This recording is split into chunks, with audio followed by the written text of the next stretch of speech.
Buenas noches, hermanos. Vamos a continuar con nuestra reflexión sobre el libro del Éxodo. Estábamos hablando sobre los mandamientos la vez pasada. Estábamos haciendo una pequeña reflexión sobre lo que son los mandamientos en sí mismos y analizábamos de manera general los primeros 4 mandamientos. Vamos entonces a continuar con esta reflexión de los mandamientos. Entonces vamos al siguiente mandamiento, ¿no? Ya que terminamos el mandamiento de honrar a los padres, y decimos que este mandamiento está en positivo, porque no está en negativo, no dice una prohibición, sino algo positivo, ¿verdad? Honrarás a tus padres, igual que el del sábado, ¿verdad? Guardarás el sábado. Y ahora, ya que empieza el siguiente mandamiento, regresamos a lo negativo, ¿no? El siguiente mandamiento, que está ahí en el Éxodo 20, en el versículo 13, ¿no? Es muy concreto, ¿no? No matarás, ¿no? No matarás, ¿no? Si ustedes se dan cuenta, está en futuro, no está en presente. No dice no mates, sino no matarás, es decir, previendo el futuro. Porque lo que trata de decir el mandamiento no solamente es para ese momento, ¿no? Porque si Dios dijera en presente no mates, pues diría, no, pues ahorita no matamos, pues ya la libramos, el futuro dirá otra cosa, ¿no? Pero no, está en futuro el mandamiento, porque el mandamiento está previendo lo del futuro, no lo del presente, ¿no? Sino lo del futuro. Los mandamientos tienen que ayudarle precisamente a los judíos, a los hebreos que acaban de salir, les tiene que ayudar para el futuro. No matarás, ¿no? Y por ese motivo, entonces el mandamiento es no matar, ¿no? Es decir, vamos a prever el futuro, ¿no? No debes de matar. Y con este mandamiento y los 2 siguientes, ¿no? No matarás, no cometerás adulterio, no robarás. En el fondo, estos mandamientos tratan de salvaguardar la santidad de la vida, desde diferentes niveles, ¿no?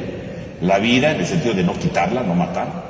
La vida en el sentido, ¿verdad?, de respetar, de ser fieles, no adulterarás. Y la vida en cuanto a sus bienes, no robarás. Entonces, estos 3 mandatos que siguen están en función de la santidad de la vida, ¿no? Y por lo tanto están en relación a cómo portarse con el prólogo. Y como decíamos, son muy breves. A diferencia de los anteriores, estos empiezan a ser muy breves, ¿no? No matarás. Y no matarás significa respetarás, sí, la vida del otro. Pero en el fondo, ¿qué significa respetar la vida del otro? Significa que no debes de negarle la existencia al otro. Porque en el fondo, ¿qué significa matar a alguien? Significa que yo le estoy negando la existencia a los demás. Tú no mereces vivir, ¿no? O tu vida no vale la pena, ¿no? Yo por eso te lo quito, ¿no? ¿Quién soy yo para decir que la vida de alguien no vale la pena? No soy nadie, ¿no? O sea, ¿qué me da garantía de decir tu vida no vale, yo te puedo quitar? Entonces, en el fondo el mandamiento lo que está diciendo es salvaguardarás la vida del otro. ¿Por qué? Porque la existencia del otro es tan importante como la tuya. ¿Quién eres tú para creer que tu vida es más importante que la del otro? No eres nadie, ¿no? Que efectivamente lo podemos ver que a lo largo de la historia, bueno, pues las personas no viven esto como tal porque uno se cree superiores, ¿no? Entonces yo puedo decir, ya yo soy presidente, ¿verdad?, de tal país, yo puedo declarar la guerra, destruir, acabar, o sea, se cree superior porque yo soy el presidente, bueno, pero tú eres igual que el otro, tienes el título de presidente, tienes un puesto, ¿verdad?, que debe ser un servicio, pero no, o sea, estás usando ese puesto, ese título para liquidar al otro. ¿Quién eres tú? ¿A poco eres tan importante como para otro? Pues otro puede ser presidente, tú no eres lo importante, ¿no? Por situaciones de la vida, tú llegaste a ser presidente, pero eres tan valioso como el otro, ¿no? Y se supondría que entre más alto está en un servicio, valora más la vida de los demás, pero obviamente en el mundo en que vivimos evidentemente no interesa eso, ¿no? Lo importante es la vida de los superiores y no de los inferiores, ¿no? Y entonces significa que yo le puedo negar la existencia al otro, ¿no? Porque tú no eres tan valioso como yo. Eso es una mentira, ¿no? Eso es un símbolo de soberbia. O sea, en el fondo, si lo pensamos ahí, cuando yo le quito la vida a alguien, por un lado es un signo de soberbia, ¿no? Creer que yo soy mejor que el otro, ¿no? Soy tan valioso, soy tan importante, más importante que los demás, que tengo hasta la autoridad para quitarle la vida, privarte de tu existencia, ¿no? Ese es un símbolo de soberbia. O sea, fíjense cómo el tema de no matarás no nada más es quitarle la vida a alguien, sino también va implícito en la soberbia, ¿no? El creer que soy soy mejor, ¿no? Soy superior a ti, que te puedo quitar la vida, ¿no? Que te puedo desaparecer, te puedo privar de tu existencia, ¿no? Es una soberbia, ¿no? ¿Quién eres tú? No somos nada, ¿no? Pero nos creemos superiores, ¿no? Entonces, este mandato de no matar significa, ¿verdad?, no negarle la existencia al otro, ¿no? Tú no puedes arrebatarle la vida a los demás, ¿no? Tú no eres nadie, ¿no? Pero bueno, entonces ahí Dios trata de hacer ver primeramente esto. Ahora, cuando hablamos de no matarás, pues obviamente va ligado al tema de la libertad. Decimos, todos los mandamientos nos ayudan a ser libres. Y entonces la libertad del hombre aquí, ¿verdad?, no implicaría que se pueda decidir sobre la vida del otro, ¿no? Y por lo tanto, tú serías esclavo, cuando tú decides sobre la vida del otro, quiere decir que tú eres esclavo de tu soberbia, ¿no? Cuando tú le quitas la vida a alguien, eres esclavo de tu soberbia. O eres esclavo de algo material, ¿no? Por ejemplo, cuando alguien roba, ¿no?, asalta y entonces, dame tal cosa, no me la das, te mato, ¿no? Entonces, ahí, por un lado es un signo de soberbia, ¿no? Porque un asaltante puede matar a otra persona. Por un lado, por soberbia, ¿no? Porque en el fondo el asaltante se cree superior al otro. Y claro, se cree superior por una cosa, pues porque tiene un arma, ¿no? Por eso se cree superior. En realidad no es superior, ¿no? Se cree superior porque él es capaz de portar un arma y de dispararle al otro, por así decirlo, ¿no? O de acuchillar al otro, ¿no? Y entonces yo soy superior a ti, pero en realidad no es superior. Él se cree superior porque tiene un arma, ¿no? Pero en realidad si no tuviera un arma, a lo mejor no haría lo mismo, ¿no? A lo mejor sería más cobarde que el otro, ¿no? A lo mejor sería un pusilánime miserable, ¿no? Porque en realidad no es que sea superior. Se cree superior porque tiene un arma, ¿no? O porque es más bravucón, o porque es más violento, o porque tiene más fuerza. Es soberbia, ¿no? O sea, cuando alguien mata a alguien, entonces alguien llega y dice, es que maté a fulano. ¿Por qué lo mataste, no? O sea, ¿cuál es el fondo? Porque el pecado no solamente es que mató a alguien, ¿no? Si mataste a alguien, quiere decir que tú eres esclavo de algo, ¿no? De alguna realidad. Que llegaste hasta el límite de matar a alguien, ok, pero ¿por qué lo mataste, no? Ah, pues porque en primer lugar soy soberbio, ¿no? Me creí con la autoridad de quitarle la vida a esa persona, ¿no? Porque yo creí que no valía la pena que viviera, ¿no? Porque mejor me caía mal y lo maté, ¿no? O lo mandé matar, ¿no? Ah, te crees superior a él, entonces hay una soberbia de fondo, ¿no? Me creí superior porque creo que lo que el otro tiene me lo merezco yo, ¿no? Porque la gente asalta y mata, pues porque creo que lo que los demás tienen me lo merezco yo, ¿no? Creo que él no se lo merece, ¿no? O sea, aunque él trabajó, él ganó, él se esforzó por ganarlo y tener lo que tiene, el que asalta en el fondo, ¿qué está diciendo? No se lo merece, ¿no? Soy superior, yo me lo merezco más que él, aunque yo no trabaje, ¿no? Aunque yo no ayude, aunque yo no haga nada provechoso por la vida, me merezco lo que las otras personas tienen, ¿no? Soberbia, ¿no? Envidia, porque en el fondo, ¿por qué mató? Por envidia, porque él sí tiene y yo no lo tengo, ¿no? Envidia. Mató, ¿no? Por envidia. Porque le interesan las cosas materiales, ¿no? Generalmente, cuando hablamos, por ejemplo, de asaltos y que se pierde la vida de alguien, y generalmente es, uno, la soberbia, primero que nada, y segundo, lo material, ¿no?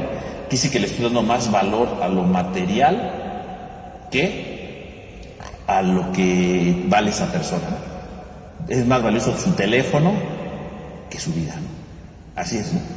Es un pecado terrible, ¿no? Porque entonces quiere decir que estoy sobreponiendo lo material a la persona humana, ¿no? Y evidentemente cuando yo no valoro la vida de las personas, con el paso del tiempo yo mismo no valoro mi vida, ¿no? No valoro ya mi vida, porque quiere decir que yo no estoy reconociendo el valor de esto, ¿no? Estoy empezando a creer que es mejor lo material, ¿no? Entonces cuando alguien llegara y se confesara y me dijera, es que maté a alguien, bueno, es algo terrible, ¿no? Primero que nada, matar.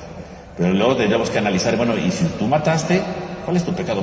¿Cuál es tu soberbia? ¿No? Tú eres esclavo de tu soberbia, tú eres esclavo de lo material, tú eres esclavo de tu flojera, porque en el fondo muchos que asaltan es porque son flojos, ¿no? Quieren una vida fácil, ¿no? Y entonces es más fácil robarle, quitarle a los demás, que lo que yo tengo, ¿no? Ah, bueno, entonces ahí está, ¿no? El matar conlleva otras cosas, ¿no? O sea, no nada más de decir yo maté ya, a ver, es una cosa terrible, pero detrás de eso hay mucho más esclavitudes, ¿no? Entonces cuando Dios dice no matarás, significa que debes de encontrar un límite en tu vida, ¿verdad? ¿Cuáles son los límites en tu vida? ¿Cuáles son los límites que Dios te coloca para que no mates? Valora la vida del otro, tú no eres nadie para quitarle la vida de los demás, ¿no? Porque la vida es sagrada. La vida es un regalo que Dios nos ha dado y por lo tanto el hombre no puede usurpar ese derecho, el hombre no puede. Ahora, cuando hablamos de matar aquí en el libro del Éxodo, aquí podemos hacer una aclaración, ¿no?, importante terminológica. En hebreo existen varias maneras de decir matar, hay varios verbos en hebreo para decir matar, y el verbo que usa aquí, rasá, indica sobre todo matar a alguien de manera ilegal, ¿no? Matar a alguien de manera violenta, ¿no? Y alguien que está indefenso, vaya, se refiere a eso, ¿no? No matarás significa no le quites la vida, no le prives la vida a alguien que es inocente, ¿no? A eso se refiere esto aquí, ¿no? Que es, de hecho, lo que hemos estado hablando ahorita, ¿no? Del asaltante, del que manda a matar, etcétera. Bueno, a eso se refiere aquí. Y curiosamente, aquí no entraría en el mandato el tema de matar en una guerra. Porque curiosamente cuando se mata en una guerra, existe otro verbo, y no es el verbo que está aquí, ¿no? Porque algunas veces algunas personas dicen, a ver, Dios dice no matarás, y luego en el libro de Josué, por ejemplo, ¿verdad? Se habla de las guerras y cómo matan a sus enemigos, se contradice Dios. Bueno, vamos a por partes, ¿no? No es que haya una contradicción. Primero que nada, el verbo matar aquí en hebreo, ¿verdad?, se refiere a no quitarle la vida de manera violenta a alguien inocente. Eso es lo que hemos hasta ahorita explicado. Cuando se habla de la guerra, se habla de otra realidad, ¿no? Se habla de otra situación en la vida, ¿no? De otra acción violenta, por supuesto, ¿no? Y se utiliza otro tipo de verbo aquí, ¿no? Y entonces aquí entraría el tema de la guerra, ¿no? Cuando hay una guerra, bueno, pues de modo, ¿verdad? Cuando hay una guerra, cuando hay un país que invade al otro, pues la gente se tiene que defender, ¿no? Se tiene que defender, ni modo que diga, ay, ahí vienen los enemigos, mátenme porque yo no puedo matar. Pues se tiene que defender, ¿verdad? Digo, que no lo dice tal cual el mandamiento aquí en hebreo, ¿no? Pero lo da a entender por el verbo que utiliza, que nosotros no nos damos cuenta porque para nosotros matar existe solamente ese verbo en español, pero existen diferentes verbos en hebreo. Entonces, cuando se habla de una guerra, usa otro verbo. Y entonces aquí, ¿qué significaría? Cuando hay una guerra, evidentemente, bueno, obviamente el que declara la guerra y va y mata, está violentando aquí, ¿no? Porque invadió un país que no le corresponde invadir, ¿no? Ahí sí violenta el mandamiento. Pero los que se defienden y tienen que matar a sus enemigos porque los están invadiendo, pues no violentan aquí el mandato. ¿Por qué? Pues porque se están defendiendo, ¿no? Y entonces cuando hay una guerra, ¿no?, obviamente, pues implica una defensa, ¿verdad?, de la propia vida, ¿no? Y esa es otra cosa, ¿no? Ahí entraría otra cosa, ¿no? Es lo mismo, ¿verdad?, que si me están asaltando, ¿verdad?, y en mi nerviosismo, ¿verdad?, de defenderme porque no quiero que me maten y termino matando al que me asaltó, bueno, pues hay otra cosa ahí distinta, ¿no? Porque, para empezar, no es que yo quería matarlo a él, ¿no? Fue un accidente, fue porque me estaba defendiendo y además porque él me quería matar primero a mí, ¿no? O sea, es una defensa. Entonces, aquí son dos cosas distintas, ¿no? Cuando hay una guerra, ¿verdad?, y uno se tiene que defender, ¿no? O el caso de ahorita que puse, ¿no? Me querían asaltar, me defendí, sin querer maté al asaltante, ¿verdad? Hay una defensa de la vida, eso es distinto. No entraría aquí en este mandato, ¿no? Aquí no matar significa, no le prives de la vida a alguien inocente, ¿no? No seas agresivo, no seas violento, no le quites la vida a alguien inocente. Ahora, cuando hablo de defender mi vida y sin querer mato a otro, o queriendo, ¿verdad?, en una guerra, mato a otros porque pues me están invadiendo mi país, tengo que defender mi país, mi familia, yo qué sé. Bueno, ahí entraría otra situación. Claro, no quiere decir que por eso está bien matar gente, por supuesto que no. Pero entraría en otro nivel, ¿no? Porque ahí hay una atenuante, ¿no?, en el sentido de la defensa de mi propia vida, ¿no? Estoy defendiendo mi vida, estoy defendiendo la vida de mi familia, yo qué sé, ¿no? Estoy defendiendo mi vida. Ahí entraría otra atenuante, ¿no? Porque no es que yo quisiera matar, ¿no? Tuve que matar porque me estaba defendiendo, porque si no me iban a privar de mi vida, ¿no? Entonces ahí entraría otra atenuante, ¿no? Entonces aquí, en este caso, ¿verdad?, hablando ya que aquí, bueno, la iglesia, ¿verdad?, reflexiona sobre el tema de la guerra, ¿no? Y bueno, pues a veces cuando ocurren estas cosas, pues uno se debe de defender, ¿no? Pero bueno, ahí entraría otra situación que es distinta, no hay atenuantes en ese caso, ¿no? Aquí sería el caso. Pero en general, no matar significa no destruir la vida de los demás, ¿no? Aquí también, por supuesto, entra el tema del aborto, ¿no? Porque el tema del aborto, que está muy de moda hoy día, ¿no?, y que se tiene que abortar, que es un derecho, etcétera.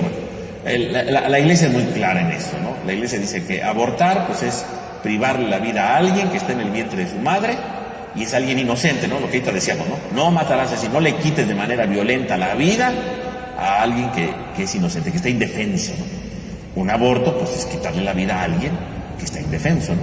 Porque está en el vientre de su madre y está indefenso. No es que el que está en el vientre de su madre, se va a defender, pues no puede defenderse, ¿no?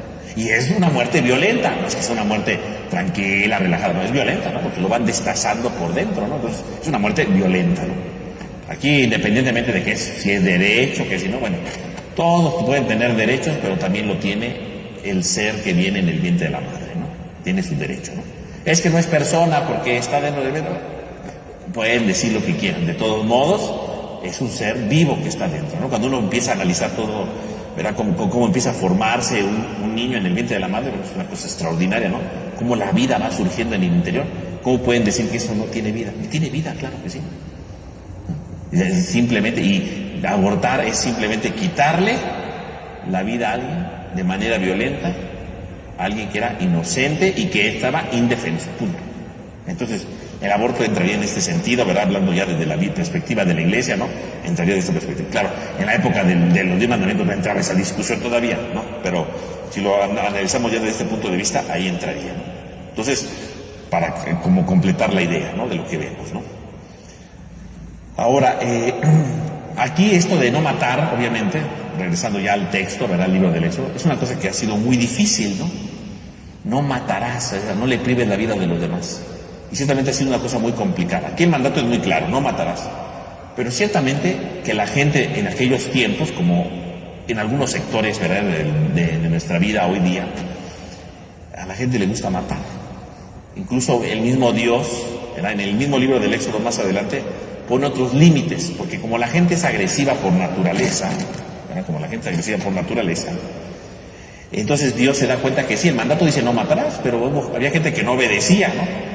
Y entonces Dios dio otra ley más adelante, ¿no? En el capítulo 21, versículo 23, ¿no? Dice, ¿dónde está? Dice, pero si se produjeran otros daños, entonces pagarás vida por vida, ojo por ojo, diente por diente, mano por mano, pie por pie, quemadura por quemadura, herida por herida, cardenal por cardenal. Cardenal aquí quiere decir moretón, ¿eh? No vaya a decir el cardenal Carlos Aguiar, no. Cardenal se refiere aquí a moretón, ¿no? Entonces fíjense bien, esto de ojo por ojo, diente por diente, mano por mano, esto se llama la ley del talión, ¿no? Bueno, así le llamamos nosotros, ¿no? La ley del talión. ¿Por qué se llama talión? ¿Qué quiere decir talión? La palabra talión viene del latín talis, ¿no? Talis, que quiere decir igual. Entonces la ley del talión podríamos traducirla como la ley de los iguales, ¿no? Ojo por ojo, diente por diente. Esta ley que surge en el desierto es un complemento al no matarás, pero también para poner un freno a la violencia, ¿no? O sea, ojo por ojo, ¿qué quiere decir? Me sacaste un ojo, pues yo te saco el tuyo, ¿no? Me cortaste una mano, te corto la tuya. Me moreteaste el brazo, yo te hago otro moretón en el brazo, ¿no? Eso quiere decir la ley del talión, ¿no? Yo te respondo con lo mismo, ¿no? Esa es la ley del talión. Que en el fondo trata igual de frenar la violencia. Es una ley que surge en el desierto y que surge para el pueblo de Israel para frenar la violencia, ¿no? Porque uno me pega y digo, me pegaste, lo mato. Ay, no, o sea, no exageres, o sea, ¿cómo puedes comparar un golpe a matar a alguien? O sea, no es lo mismo, ¿no? Entonces por eso viene esta famosa ley del talión, que así le llamamos nosotros, ¿no? Ojo por ojo, diente por diente, es decir, respóndele con lo mismo que te hizo, ¿no? Te lastimó, te hirió, bueno, respóndele de la misma manera, ¿no? Eso es lo que quiere decir la ley del talión. Entonces, este mandamiento del no matar, entonces va de la mano de esta otra ley que viene adelante, ¿no? De la ley del talión, ¿no? Ojo por ojo, diente por diente, es decir, respóndele con lo mismo, ¿no? Respóndele con lo mismo. Y era una manera de frenar la violencia, ¿no? Te golpeó en el ojo, pues tú pégale en el ojo también, punto, ya. Pero hasta ahí quedaron. Hazle lo mismo que a ti te hizo, ¿no? No estamos diciendo que eso sea lo más adecuado, pero una manera de frenar, ¿no? Porque eso de que me golpeó en el ojo, bueno, pues yo te voy a sacar los ojos y la lengua, no, nada más con lo mismo que te hizo, ¿no? Es una manera, sí, es violencia, no voy a quitar la violencia, pero era una manera de que esta gente, que era un poco brusca, encontrara sus límites, ¿no? Sus límites, ¿no? Era la ley del talión, ¿no? Era una manera de poner límites a la gente que era brusca, ¿no? Que era aventada, que no tenía límites, ¿no?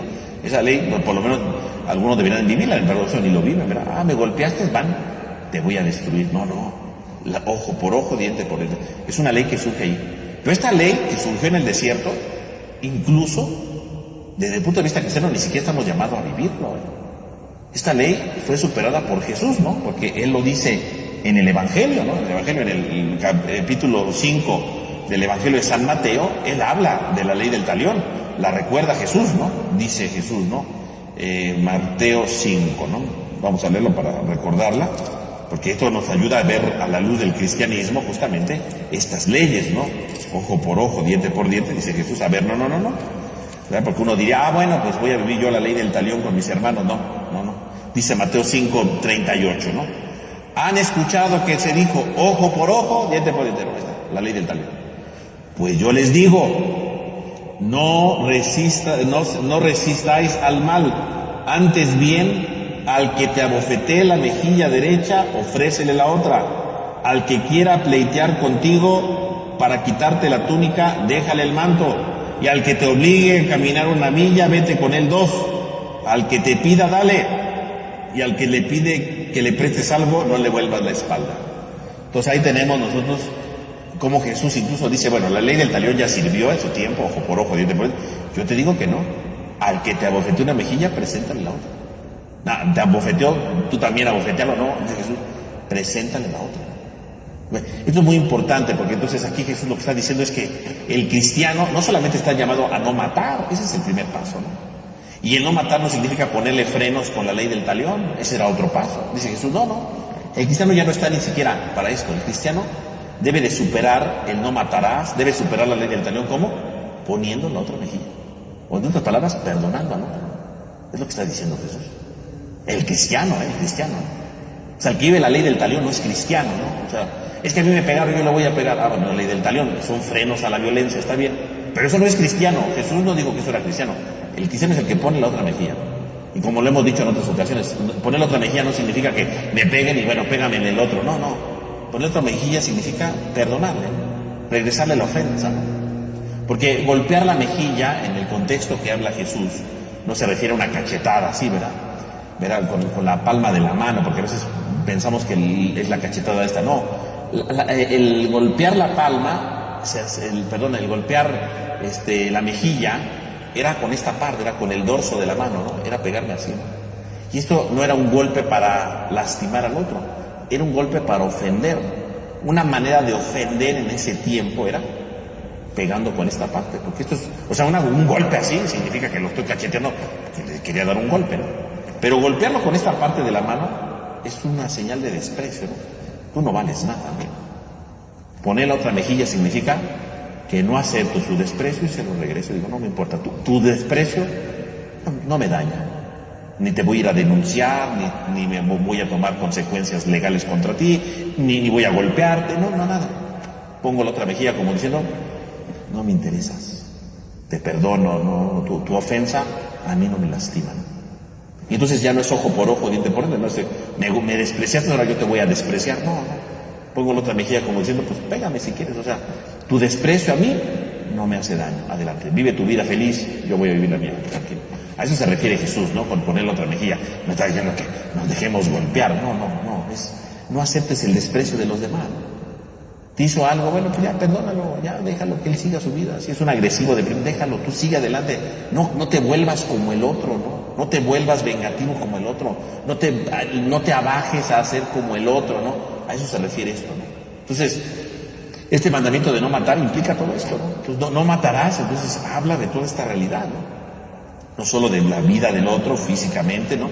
Sino implica vencer la ley del talión y del perdonar, ¿no? De respetar totalmente la vida del otro, incluso perdonando. Tratando de cuidar, ¿verdad? Precisamente nuestras palabras, también lo dice Jesús en el capítulo 5 de San Mateo, ¿verdad? Si tú ofendes a tu hermano, lo estás matando. El matar no solamente es con un arma, a veces matamos nosotros con la lengua, ¿verdad? Matamos con nuestras palabras, matamos con nuestras expresiones, matamos con nuestras groserías, matamos con muchas cosas, ¿no? Entonces, no matarás significa también no solamente las armas, sino Jesús lo dice también, ¿no?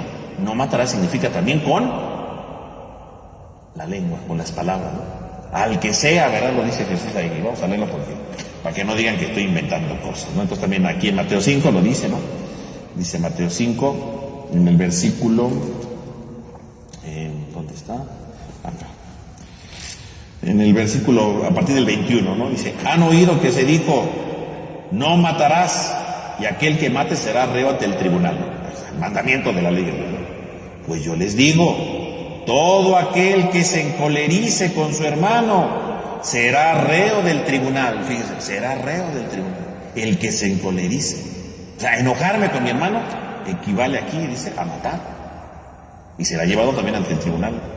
Todo el que llame imbécil a su hermano será reo del Sanedrín. Fíjense cómo Jesús va subiendo las cosas, ¿no? Primero, el que se enoje va al tribunal, ¿no? Donde van los delitos, ¿no? El que le llame imbécil, o sea, el que ofenda a su hermano, ¿no? El que ofenda a su hermano será reo ante el Sanedrín. Ya ni siquiera con el tribunal, con el Sanedrín. O sea, ¿el Sanedrín qué era? El Sanedrín era el consejo máximo de autoridad que atendía las cosas más importantes. Bueno, pues dice Jesús, el que llame imbécil es ir al Sanedrín. O sea, es una cosa gravísima ofender a tu hermano. Y al que le llame, bueno, aquí dice la Biblia de Jerusalén, renegado, ¿verdad? Literalmente raca significa loco, ¿no? Al que le llame loco, o sea, loco, hoy en día nosotros decimos a la gente, no estás loca, pero es como nuestro común. Pero en aquel tiempo decirle loco era una ofensa, era la grosería más grande del mundo, ¿eh? Aquí en español, aquí no, eso es otra cosa. Aquí sería una grosería terrible, ¿no? Será reo, ni siquiera del Sanedrín, ¿no? Será reo de la gehenna de fuego. Será reo de la gehenna de fuego. ¿Qué cosa es la gehenna de fuego? La gehenna, ¿verdad? Era un barranco que estaba a las afueras de Jerusalén, que estaba siempre con fuego. Bueno, generalmente tenía un fuego, porque ahí tiraban todos los desperdicios, y ahí tiraban también a las personas que no tenían quien las sepultara. Entonces, como no tenían quien las sepultara, pues los echaban en ese barranco y que ahí se quemaran, que ahí se consumieran. O sea, no tenían ni siquiera lugar para una sepultura. Entonces, la gehenna de fuego era una imagen de putrefacción, de impureza. Nadie quiere ir a la gehenna. O sea, si tu cuerpo lo echaban a la gehenna, era así como que pues no vales nada, ¿no? Eres un desperdicio, ¿no? Entonces dice Jesús, si tú le llamas loco a tu hermano, te irás a la gehenna. O sea, si tú le dices la grosería más grande de este mundo, ni siquiera te mereces ir al que te juicia. Te mereces quedar impuro para toda la vida. Y eso es no matar. Entonces no matar no nada más arma de fuego, que es lo que aquí hemos discutido muchas cosas. No matar también es enojarse, insultar y decir las groserías más grandes, ¿no? Será llevado a la gehenna de fuego. Entonces, el mandato de no matar, ¿verdad? A la luz del cristianismo, bueno, pues adquiere una plenitud totalmente nueva, ¿no? Algo que rebasa totalmente lo que nos pudiéramos imaginar, ¿no? Entonces ahí tenemos nosotros estas ideas, ¿no? Bueno, continuamos, ¿no? El siguiente mandamiento, ¿verdad? No cometerás adulterio. No cometerás adulterio. Y aquí no cometer adulterio, ¿verdad? Pues implica precisamente no cometer un acto que rompa con el matrimonio, ¿no? Porque eso rompe con la santidad del matrimonio. Ahora, aquí no cometer adulterio, bueno, ¿a qué se refiere, no? O sea, no cometer adulterio es considerado el adulterio como un acto criminal, ¿no? Un acto criminal. Es una cosa que se ve como un gran delito, ¿no? Para ellos. Ahora, hay que entender la manera como lo vivían ellos, ¿no? Como lo vivían ellos, porque aquí cabe aclarar que lo vivían de distintas maneras, ¿no? Eran muy distintos entre hombres y mujeres. Una mujer no tenía, un adulterio de una mujer, ¿qué significaría? Que una mujer se meta con cualquier hombre. Pues una mujer se metía casada, se metía con un hombre, adúltera. Ya. En cambio, con los hombres eran más consecuentes, ¿no? Con los hombres eran más consecuentes, ¿no? Los hombres tenían prohibido meterse con mujeres casadas. Eso sí, no, era un delito, ¿no? Si a un hombre lo descubrían con una mujer casada, bueno, delito, era un delincuente. Pero los hombres sí pueden meterse con otras mujeres, ¿no? Podían meterse con una esclava, podían meterse con una prostituta y nadie decía nada. Las mujeres no. O sea, claro, estamos hablando de la época de los hebreos y por supuesto en la época de Jesús seguía la misma idea, ¿no? Es decir, tenían diferentes estándares, ¿no? Recordemos que los hebreos es un pueblo machista, ¿no? Entonces, la mujer no tenía ningún derecho y entonces no cometer adulterio significaba la mujer no podía meterse con ningún hombre, con ninguno. En el cambio, los hombres sí podían meterse, aunque estuvieran casados, podían meterse con algunas mujeres. Sí podían. ¿No? Ellos sí podían. Ahora, a la luz de nuestros tiempos, diríamos, pero ¿cómo es posible? A la luz de nuestros tiempos, si usted está en contra, regrese al pasado y regaña a los hebreos. A mí no me diga nada, así vivían, ¿no? Entonces, a los hombres sí les permitían poderse meter con otras mujeres, pero no con una casada. Eso sí, no. Con una casada no podía, eso es un delito, ¿no? Y si se descubría que un hombre se metía con una casada, entonces apedreaban a los dos, ahí sí. Si el hombre se metía con una casada, lo apedreaban a él y a ella, porque ella era casada. Pero si es una mujer, ¿verdad? ¿Cómo se llama? Prostituta, no había problemas, ahí no había ningún problema, ¿no? De hecho, recordaremos aquel pasaje de Jesús, ¿no? En el Evangelio, ¿no? En el capítulo 8 de San Juan, ¿no?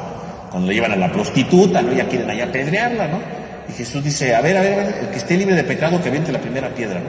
Porque evidentemente traían a esa pobre mujer que era prostituta, se dedicaba a la prostitución, la podían apedrear porque era una prostituta. Al hombre, fíjense, al hombre no lo habían traído. ¿Por qué no lo habían traído? Pues no lo habían traído porque él sí tenía derechos, ¿no? Y seguramente entre los que iban a apedrear ahí estaba el hombre también. Pues dice, a ver, el que esté libre de pecado, que aviente la primera piedra, a ver. Y ahí dice, todo el mundo se empezó a ir, ¿verdad? Dice, empezando por los más viejos, ¿no? Sí, porque ellos se creían que podían hacer todo, y pues no, así no son las cosas, ¿no?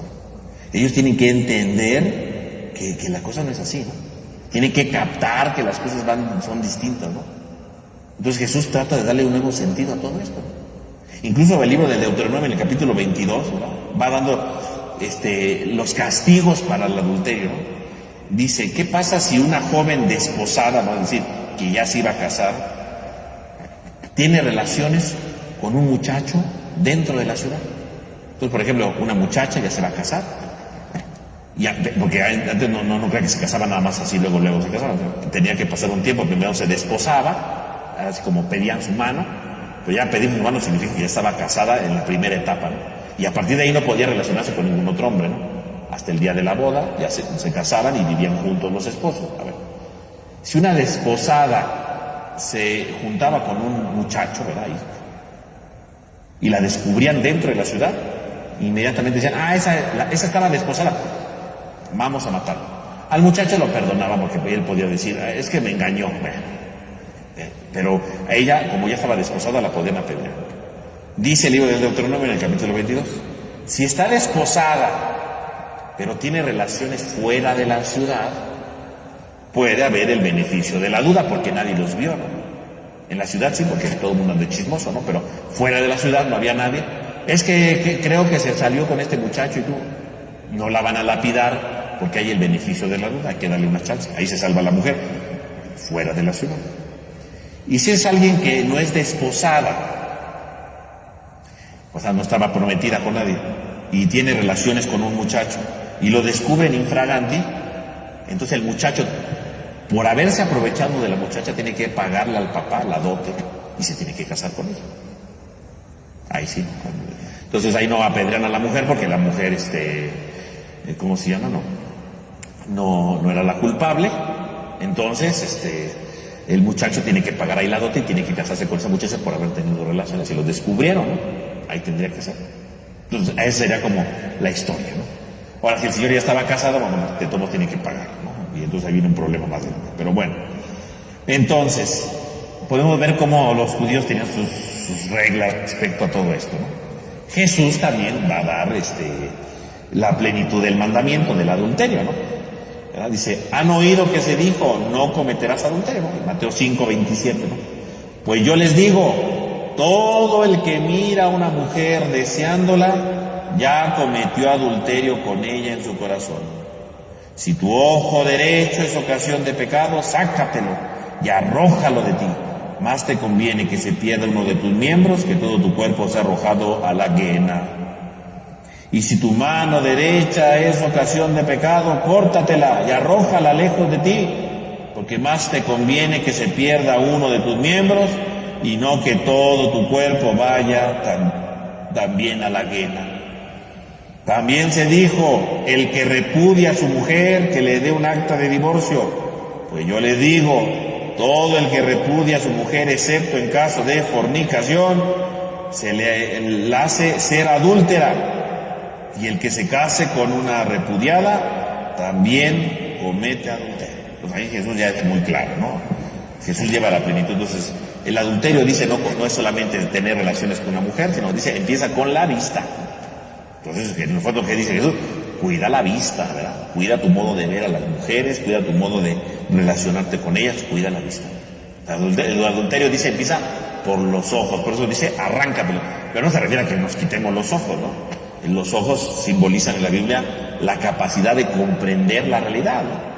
Los ojos son la capacidad de entender la realidad. Entonces, si tu manera de entender el mundo no es el adecuado, arráncate esos criterios, ¿no? Arráncate esa manera de entender la vida, arráncate esa manera de querer descubrir el sentido de lo real, arráncate eso, ¿no?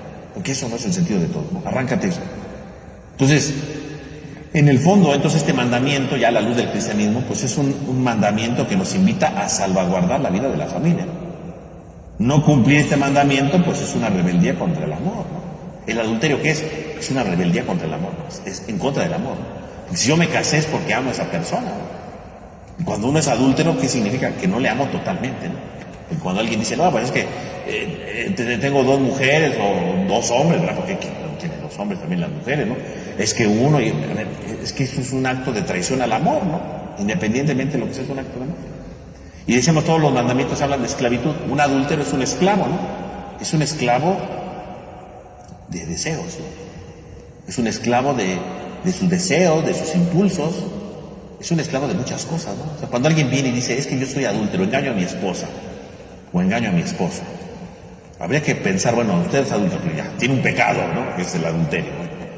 Ahora hay que pensar, ¿y por qué es adúltero? Porque en el fondo, si yo soy adúltero, significa que tengo una esclavitud de fondo, ¿no? No nada más es el adulterio por el adulterio. ¿Por qué es adúltero, no? A lo mejor una de las esclavitudes puede ser, pues, ¿por qué no puedo andar solo con una mujer? Necesito muchas. Bueno, eso es una enfermedad, ¿no? Entonces hay una enfermedad ahí de un deseo de andar con muchas mujeres, ¿no? Hay una desviación ahí, ¿no? Hay una esclavitud ahí que puede ser una enfermedad, ciertamente, ¿no? O puede ser que no sea una enfermedad, ¿no? ¿O por qué anda con esa persona? Es que esa me gusta, ¿verdad? Ya mi esposa ya me cansó. Es una esclavitud, porque entonces quiere decir que usted está solamente por lo que le conviene, ¿no? O sea, su mujer ya no le gusta, entonces usted está con otra, ¿no? Para llevarla padre, para llevarla a gusto, ¿no? Eso es una esclavitud, ¿no? Porque quiere decir que usted entonces no ama a su esposa, ¿no? Como debería, ¿no? Usted ama, pues, solamente lo físico, ¿no? Es un esclavo de lo físico, ¿no? Como mi esposa ya no está bien, no la veo bien, ando con una que se ve bien. Aquí usted es esclavo de sus gustos, ¿no? Visuales, ¿no? O es que soy adúltero, pero porque es que con mi mujer ya me llevo mal, ¿no? Nos peleamos. Y ya, pues mejor, en lugar de hablarle, pues me voy con la otra, ¿no? ¿Y cuál es la esclavitud? Pues la esclavitud es precisamente, pues, su incapacidad de hablar con su esposa, ¿no? Su incapacidad de reconstruir la vida con su esposa, ¿no? Hay una esclavitud ahí de decir, ya no quiero hablarle, ya me cansé o ya me enojé, ¿no? La esclavitud puede ser el enojo, la esclavitud puede ser el hartazgo, hay otra esclavitud, ¿no? Y entonces, en lugar de querer arreglar las cosas con ellas, pues me voy con otra, ¿no? Es como una salida fácil, ¿no? Y también ahí podemos decir que la esclavitud es la irresponsabilidad, ¿no? ¿Por qué anda con otra señora? Pues porque es irresponsable, ¿no? Nos hace responsable de lo que le toca, ¿no? Nos hace responsable de lo que debe, ¿no? Se va otro con otra persona. O sea, no, cuando uno dice, es que soy adúltero, bueno, pues entonces piense usted, ¿verdad? No solamente detrás del adulterio, ¿qué hay con usted, ¿no? Es que yo quiero muchísimo a mi esposa, porque no, yo me llevo de maravilla con mi esposa, pero ando con otra. ¿Y por qué anda con otra? ¿Cómo, por qué? O sea, hay ahí otra esclavitud de fondo. Siempre hay que ver por qué hay una esclavitud de fondo, ¿no? Y no, porque uno puede decir, deje a esa otra mujer. Porque esa es la idea, ¿no? Si yo voy y me confieso, soy adúltero, ando con otro señor o otro señor, ¿no? ¿Cuál sería la penitencia? Pues la tiene que dejar, ¿no? Y viva bien con su esposo o su esposa, ¿no? Viva bien su unión familiar, ¿no? Esa sería como la idea clave, ¿no? Pero en el fondo, ¿por qué alguien dice, no puedo dejarla? Y porque le dice, el padre, es que intento, pero no puedo dejarla. Quiere decir que hay una esclavitud de fondo, ¿no? ¿Cuál es esa esclavitud? ¿Qué te está dando esa otra persona, que no es tu esposa, tu esposo, que te da la necesidad de estar con ella? Hay que descubrirlo, y ahí está la esclavitud. Porque te está dando algo que tú necesitas o que tú crees querer para ser feliz. Y que no te lo está dando tu esposa, o no lo has buscado con tu esposa o tu esposo, ¿no? Y entonces te estás haciendo esclavo de eso. Y por eso no lo quieres dejar, porque es como un vicio, ¿verdad? Me está dando algo que yo quiero, entonces no lo dejo. Hay una esclavitud de fondo. Y cuando alguien dice, es que no puedo dejarlo, bueno, entonces hay una esclavitud. ¿Cuál es esa esclavitud? A veces uno no la descubre a la primera, ¿eh? No es que uno sea muy vivo para ver eso. Tiene que ir pensando, bueno, ¿por qué no la puedo dejar, no? ¿Qué hay detrás, no? Y entonces uno tendría que ir pensando. Claro, cuando ya tiene hijos con las dos, bueno, esa es otra bronca, ¿no? Porque ahí ahí implica también una responsabilidad con los hijos. Ah, bueno, el padre me dijo que los deje a ella a ver qué hace. Pues no, ya tiene que ser responsable con los dos. Ahí viene un problema mucho más grande. Es un problema que él mismo se generó. Bueno, no es un problema que se generó, le generaron, él lo quiso generar, ¿no? Sí, porque cuando yo llego a hablar de estos temas, alguien dijo, entonces tengo que dejar a mis hijos. No, si usted ya tiene hijos y con las dos, pues usted tiene que ser responsable con los dos. ¿Y qué voy a hacer cuando descubran? Pues eso lo vas a ver, vaya a saber usted qué va a hacer cuando lo descubra, porque cuando lo descubra va a vivir una cosa terrible y de todos modos tiene que hacerse responsable de las dos familias. Pero no es justo que yo sufra. No, pues no es justo, pues usted quiso sufrir, ¿no? ¿Quién se buscó a las dos señoras? Usted, pues usted va a sufrir, porque son su responsabilidad, ¿no? Usted mismo quiso vivir eso, ¿no? O sea, no digas que yo soy inocente, yo no quería, no. Usted lo quiso vivir, entonces usted hágase responsable de eso, ¿no? Entonces, este mandamiento entonces habla de esta realidad, ¿no? O sea, el ser adúltero implica precisamente pues tener una esclavitud, ¿no? En cambio, en contra del adulterio pues está el matrimonio, ¿no? Que es el tratar, ¿verdad?, el esforzarse todos los días de convivir con el otro, ¿no? Desde la dinámica del amor que crece, que se transforma y que me hace verdaderamente libre, ¿no? Que me hace tal vez esto, ¿no? A veces, ¿por qué ocurre el adulterio? Pues porque hay egoísmo, ¿no? Yo creo que la base, no siempre, ¿no? Pero en general la base del adulterio es por el egoísmo. ¿Por qué tienes otra persona? Pues porque eres egoísta, ¿no? Quieres algo para ti, extra, ¿no?, de tu matrimonio. Eres egoísta, ¿no? Quiero esto para mí. Y no entra mi pareja aquí, ¿no? No entra mi esposo, no entra mi esposa. Voy y me busco a otra persona. ¿Por qué? Porque soy egoísta, ¿no? Quiero algo extra para mí, pero no lo quiero para ella. Cuando llega gente y me dice, es que soy infiel, y le digo, ¿y qué haría usted si su esposa fuera también infiel? Ah, no, me enojaría mucho, yo la dejaría. O sea, entonces, usted sí puede ser infiel, pero ella no. ¿Por qué? Porque usted es un egoísta, ¿no? Usted está buscando algo para satisfacerse, para que le den algo, era egoísta, pero que su mujer no se lo merece. Porque siendo honesto, pues si usted se merece buscarse otra persona, pues la otra persona también merece irse a buscar otra, ¿no? No, es que no, porque usted es un egoísta, ¿no? Entonces yo creo que en el fondo, si lo viéramos así, en el fondo, ¿cuál es el pecado que conlleva el egoísmo? Pues el egoísmo, ¿no? Perdón, ¿cuál es el pecado que conlleva el adulterio? El egoísmo.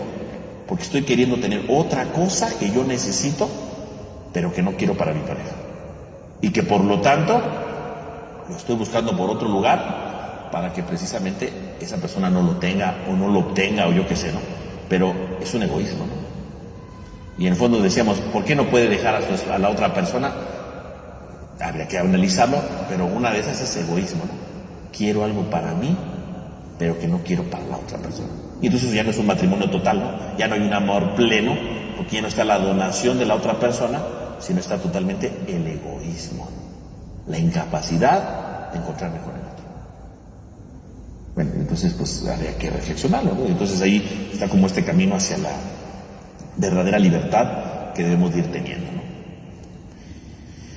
Bueno, pues ya va a acabar el tiempo y nada más vi 2 mandamientos, ¿verdad? Ya, ¿para qué empiece el otro si no voy a terminarlo, ¿verdad? Entonces yo creo que aquí vamos a dejarlo por hoy, ¿verdad? Porque ya ahí en 4 minutos no voy a ver el otro mandamiento, se me tardé casi 1 hora con 2, bueno. Entonces vamos a dejarla aquí por el día de hoy, entonces vamos a concluir con nuestra oración. En el nombre del Padre, del Hijo, del Espíritu Santo, amén. Te damos gracias, Señor, porque nos reúnes en esta noche, te pedimos para que nos ayudes siempre a valorar la vida de los demás. Nos ayudes a valorar que el otro es importante en su vida, en su condición, y eso implica el respetar a la otra persona, el reconocerle, venciendo nuestros egoísmos, venciendo nuestra soberbia, para respetarle siempre en su integridad al otro.